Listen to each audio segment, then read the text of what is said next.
La colère, c'est celle des éleveurs de bovins. Ce matin, ils étaient une cinquantaine à bloquer l'abattoir de la Soviba au Lion d'Angers. La mobilisation est nationale. Elle vise le syndicat national de l'industrie des viandes qui ne respecterait pas les règles d'abattage.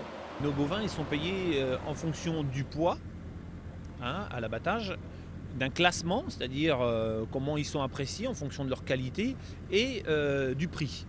Et aujourd'hui, ces trois critères sont pour nous pas comme ils devraient être faits. Frédéric est producteur de viande à Feneux. Depuis 2 ans, ses revenus n'ont cessé de baisser.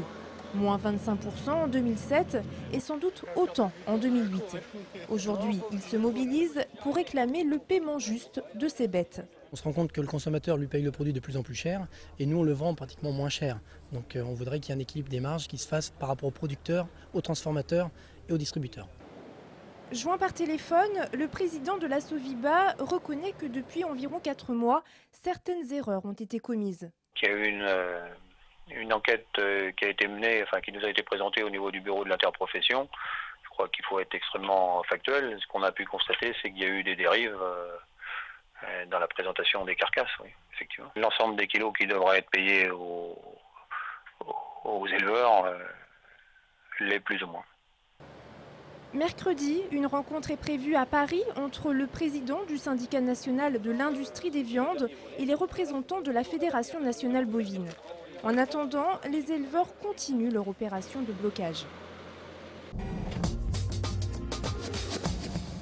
Attention, perturbations à prévoir cette semaine, conséquence d'une actualité sociale chargée. Le trafic SNCF d'abord, il ne sera pas perturbé demain comme prévu initialement, mais à partir de vendredi minuit, grève reconductible des agents de conduite qui s'opposent à un projet de réorganisation de leurs conditions de travail.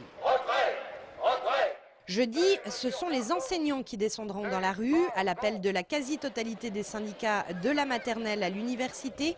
En question, les suppressions de postes prévues au budget 2009 de l'éducation nationale. Enfin, samedi, ce sont 5 fédérations syndicales de la Poste qui organiseront une journée d'action contre l'ouverture du capital de l'entreprise souhaitée par le gouvernement. Au lendemain du congrès de Reims où les cadres du Parti socialiste se sont entre-déchirés, Serge Bardy, secrétaire fédéral du PS en Maine-et-Loire, vient d'annoncer son soutien à Ségolène Royal pour les élections du secrétaire national du PS. Jusqu'à présent, il se rangeait du côté de Bertrand Delanoë, mais ce dernier a retiré sa candidature. Surprise, le maire de Paris, qui jusque-là ne donnait aucune consigne, appelle aujourd'hui à voter Martine Aubry. Appel que Serge Bardy ne compte pas suivre. Moi, j'ai accompagné les personnes qui ont toujours été dans un axe de rassemblement. Je continuerai à suivre cette ligne que je me suis imposée. Et je n'irai pas aujourd'hui sur Martine Aubry, je resterai sur Ségolène Royal. Et en plus, dans ce département, je pense représenter un des historiques de Ségolène Royal. J'ai été un des premiers à soutenir Ségolène Royal lorsqu'elle a fait campagne pour être candidate. De son côté, Jean-Claude Antonini, qui accordait son soutien à Bertrand Delanoë, a déclaré ne pas souhaiter ajouter de confusion à la confusion. Ainsi, le maire d'Angers n'accorde son soutien à personne. Samedi dernier, environ 300 manifestants se sont réunis dans les rues d'Angers pour soutenir les demandeurs d'asile. Il y a 10 jours, des demandeurs d'asile s'étaient en effet réfugiés dans une gendarmerie désaffectée des Ponts de Cé. Ils avaient alors été expulsés par la police, puis accueillis en urgence par les maires de 2 communes. Les manifestants ont donc crié haut et fort leur mécontentement pour dénoncer l'attitude de la préfecture du Maine-et-Loire. Tout pays de l'Union européenne est en obligation de trouver un logement pour les demandeurs d'asile le temps de l'étude de leur dossier de demande d'asile. Et la préfecture du Maine-et-Loire ne veut pas appliquer cette loi depuis avril 2008. Ce lundi, la situation reste inchangée. Jeudi soir, l'ensemble des maires de l'agglomération se réuniront donc pour tenter de trouver une solution d'hébergement.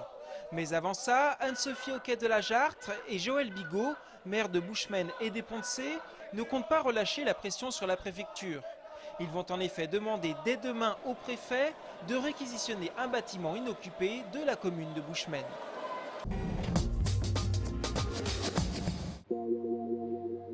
Le Le Festival du Scoop et du journalisme ouvrait ses portes aujourd'hui avec comme thématique principale cette année la femme, acteur du siècle. Au centre de congrès d'Angers, les bénévoles fignolaient les dernières installations des expositions photos. Parmi ces dernières, il y a celle d'Alfred Yakobzadeh sur les 2 visages de la femme iranienne. Une série esthétique témoignant de la situation ambivalente des femmes de ce pays.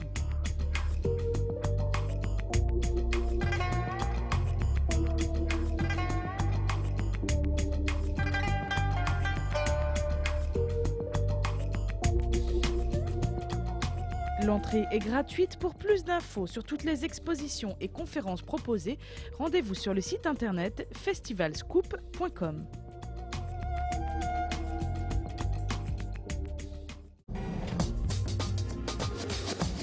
L'idée générale de ça, c'était de rendre les fines herbes beaucoup plus pratiques et rapides à utiliser. Le Fresh Meal, c'est l'invention développée par l'angevin Eric Nitzel. Un accessoire de cuisine innovant que l'ingénieur a décidé de présenter au concours Lépine régional qui a lieu en ce moment à Nantes. Le Fresh Meal, donc, un conteneur hermétique qui permet de stocker ces fines herbes fraîches, rares ou saisonnières au congélateur, mais aussi de les hacher à la demande au moment de cuisiner. L'appareil en lui-même est assez simple, il est composé de 7 pièces en plastique. Donc cette pièce-là qui fait à la fois le râpage et cette platine qui est solidaire de cette pièce-là. Ce qui nous a poussé à aller plus loin dans ce développement, c'est l'efficacité qui nous a réellement surpris de ce type de mécanisme. C'est-à-dire que des fines herbes bien gelées, ça se râpe très facilement, même avec une grille en plastique comme celle-là. Et voilà, on a un appareil tout à fait efficace. Eric Nitzel n'a pas grand-chose de l'inventeur fou. Son produit, il l'a mûrement pensé, puis déposé à l'INPI, l'Institut national de la propriété industrielle. Cela fait maintenant 1 an et demi qu'il travaille et teste ses prototypes. On est en phase finale avec un plasturgiste pour les dernières mises au point de chacune des pièces pour que tout s'assemble correctement et fonctionne selon nos souhaits. Et on pense que le produit industriel devrait voir le jour d'ici 2 ou 3 mois. Et en attendant que le Fresh Meal soit enfin commercialisé, Eric Nitzel et son épouse espèrent remporter un prix au concours Lépine, de quoi gagner en notoriété et trinquer au futur succès de leur invention si pratique.